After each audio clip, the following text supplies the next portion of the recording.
नमस्ते सहारनपुर, आप city web news देख रहे हैं और इस समय हम सहारनपुर के नगर विधायक राजीव गुंबर जी के आवास पर है। विधायक जी, इतने सारे व्यापारी पहुंचे हैं, शुरुआत व्यापारियों से करते हैं। आखिर पूरी टीम को लेकर आप यहां पहुंचे हैं विधायक जी के घर पर, क्या कुछ मामला है? देखिए, आज हमारा आने का मकसद, हमारे जो प्रांतीय अध्यक्ष हैं आदरणीय मुकुंद मिश्रा जी, पूरे उत्तर प्रदेश के अंदर आज सभी समस्त विधायकों को और सांसदों को ऑनलाइन व्यापार से जो व्यापार प्रभावित हो रहा है उसके संदर्भ में एक चिंता सभी व्यापारियों की है।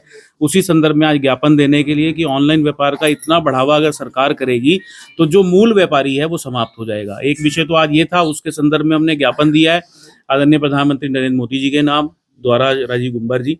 दूसरा हमारा विषय था कि जो हमारी वंदे भारत एक्सप्रेस है वो अभी आनंद विहार तक जा रही है और सहारनपुर के बहुत सारे बच्चे परिवारों के गुड़गांव के अंदर रहते हैं। और इसके अलावा जो मेडिकल फैसिलिटी की बात करें तो सहारनपुर से जो चिकित्सा सुविधा का अभाव है ही, तो कहीं ना कहीं वहां जाना हर आदमी की जरूरत है, तो वो भी एक बहुत महत्वपूर्ण पहलू है। तो हमने ये आग्रह किया है कि उसे जो है वो गुड़गांव तक चलाया जाए। और तीसरा बड़ा महत्वपूर्ण विषय है कि हमारा जो अगले 4 मंगलवार हैं, जिसमें 2 बड़े त्यौहार आ रहे हैं, जिसमें रमजान अभी चल रहे हैं, ईद आनी है और होली है, तो कहीं ना कहीं अब आज जो हमारा व्यापार है वो इन्हीं त्योहारों पर निर्भर है। तो अगले 4 मंगलवार साप्ताहिक बंदी से हमें छूट मिलनी चाहिए, जिससे कि व्यापार भी संभला रहे और सरकार को भी राजस्व का लाभ हो। विधायक जी, क्या कहेंगे? एक बड़ी समस्या लेकर पहुंचे हैं व्यापार की कि सब कुछ ऑनलाइन हो रहा है, डिजिटल हो रहा है और सरकार भी पूरे देश को डिजिटल की तरफ लेके जा रही है, तो इस समस्या का समाधान कैसे होगा? मैं धन्यवाद करना चाहता हूं और स्वागत करता हूं अपने व्यापार मंडल के समस्त साथियों का, समस्त भाइयों का, कि आपने एक जागरूक व्यापारी होने के नाते, एक जागरूक नागरिक होने के नाते कुछ समस्याओं को मुझ तक पहुंचाने का काम किया। जो भी समस्या व्यापार मंडल के द्वारा वह ऑनलाइन ट्रेडिंग के बारे में कही गई है। इन्होंने ऑनलाइन ट्रेडिंग का विरोध नहीं करा। इन्होंने कहा कि लेकिन उन पर भी जो सरकार के द्वारा नियम कानून बनाए गए थे, उन नियम कानून को लागू होना चाहिए, जिसके लिए मैं भरसक प्रयास करूंगा। इनका ज्ञापन माननीय प्रधानमंत्री जी तक पहुंचवाकर इनको सूचित भी करने का काम करूंगा। दूसरे 2-3 विषय इन्होंने यहाँ पर कहे हैं, क्योंकि मैंने पहले भी कहा मैं एक व्यापारी पहले हूँ और विधायक बाद में हूँ, इसलिए व्यापारियों की हर समस्या को निदान करना मेरा एक दायित्व भी है। मैं इन्हीं साथियों की बदौलत आज विधायक बना हूँ। तो इनके द्वारा सहारनपुर की कुछ समस्याएं, जैसे अभी व्यापारियों के लिए छूट 4 मंगलवार की डिमांड की गई है, मैं निश्चित रूप से उसे छूट को करवाने का काम करूंगा। इनके द्वारा सीएम ग्रिड योजना के तहत जो सड़क के अंदर चौड़े फुटपाथ बनाए जा रहे हैं, उन चौड़े फुटपाथों के स्थान पर सड़क की चौड़ाई को पूरा रखते हुए छोटे फुटपाथ बनाने की मांग की है।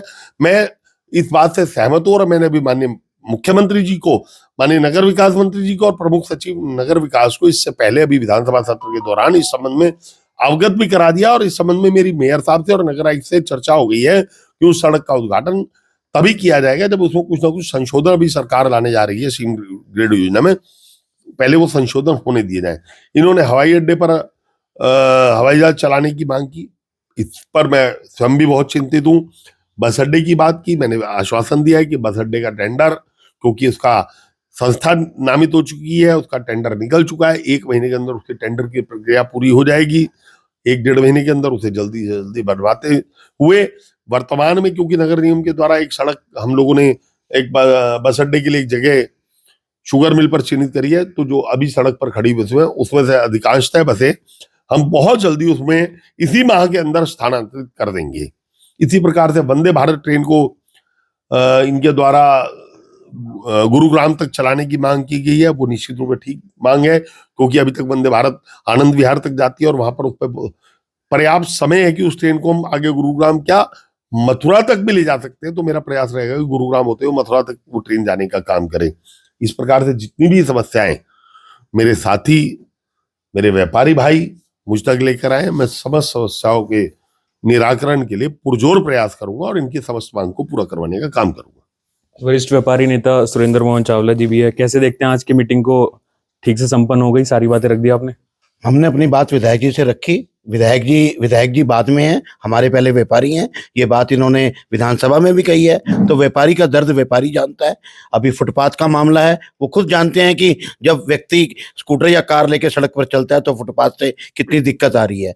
तो व्यापारी हैं, जीएसटी की समस्याओं को जानते हैं, बस अड्डे की समस्याओं को जानते हैं, लोकल प्रतिनिधि हैं। तो उन्होंने हमें आश्वस्त किया है कि मैं इन समस्याओं पर अपनी बात ऊपर तक पहुंचाऊंगा। और इससे पूर्व भी जो मांगे हमने विधायक जी को कही हैं, मैंने एक दिन पेपर मिल की जो पुल है उसकी सड़क का इनको लेटर लिखा था, 15 दिन के अंदर इन्होंने वो सड़क बनवा दी थी। उससे पूर्व भी जो काम इनको हमने किए हैं, इनका हमेशा प्रयास रहा है अपने स्तर पर उनको पूरा कराने का। और हमें आशा है कि आज जो हम इनको अपनी समस्याएं रख के जा रहे हैं, ये उसको शीघ्र ही पूरा कराने का प्रयास करेंगे। धन्यवाद।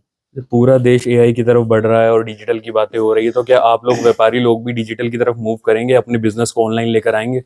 देखिए, निश्चित रूप से नई तकनीक को अपनाना हर आदमी का कर्तव्य है, लेकिन हमें ये भी नहीं भूलना चाहिए कि हमारा अधिकांश व्यापारी, अगर देश में 5 करोड़ व्यापारी हैं तो उसमें अधिकांश व्यापारी आज भी उतना पढ़ा लिखा नहीं है। आज भी किसी घर को रात को अगर 11 बजे आवश्यकता पड़ती है तो वो पड़ोस के किराने की दुकान का दरवाजा खुलवा करके और आटा चीनी दाल ले लेता है और उसको पैसे भी नहीं देता कि कोई बात नहीं, मैं आपको 2 4 5 दिनों में पैसे दे दूंगा। तो ऑनलाइन व्यापार अपनी जगह पर है, एआई अपनी जगह पर है, लेकिन मूल व्यापारी भी समाप्त ना हो जाए, ये चिंता भी सरकार को होनी चाहिए। हम ग्राहक भी हैं, अगर ग्राहक के पास पैसा नहीं होगा तो ऑनलाइन व्यापार कैसे चलेगा?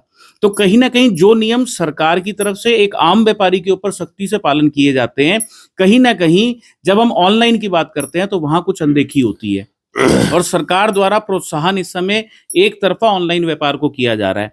तो मेरा मानना है कि जो हमारा आधारभूत व्यापारी है, जो मूल व्यापारी है, उसके लिए भी सुविधाएं होनी चाहिए। वन विंडो सिस्टम होना चाहिए। नया व्यापार वो करना चाहता है, एक ही स्थान पर उसको बैंक लोन दे दे, एक ही स्थान पर बिजली विभाग हो जाए, एक ही स्थान पर जीएसटी हो जाए, उसे 20 विभागों के चक्कर ना काटने पड़े, क्योंकि वो इतना संपन्न नहीं है, इतना बुद्धिजीवी नहीं है, इतना पढ़ा लिखा नहीं है कि वो सब कागजों को खुद पूरा कर सके। बड़ी बड़ी कंपनियां हैं, उनके पास तो सीए भी हैं, उनके पास एमबीए किए हुए लोग भी हैं। हमें तो खुद अपना व्यापार करना है ना, तो हमारी चिंता करना भी सरकार का दायित्व है। तो बड़ी संख्या में आज व्यापारी नगर विधायक राजीव गुम्बर जी के आवास पर पहुंचे थे और उन्होंने जितनी भी समस्याएं थी उसको लेकर ज्ञापन दिया है और विधायक जी ने भी आश्वासन दिया है कि सारी समस्याओं को लेकर जल्दी से वो निस्तारण कराएंगे। आपको आज का ये वीडियो कैसा लगा, अपनी राय कमेंट बॉक्स में जरूर दें। अभी के लिए इतना ही, धन्यवाद।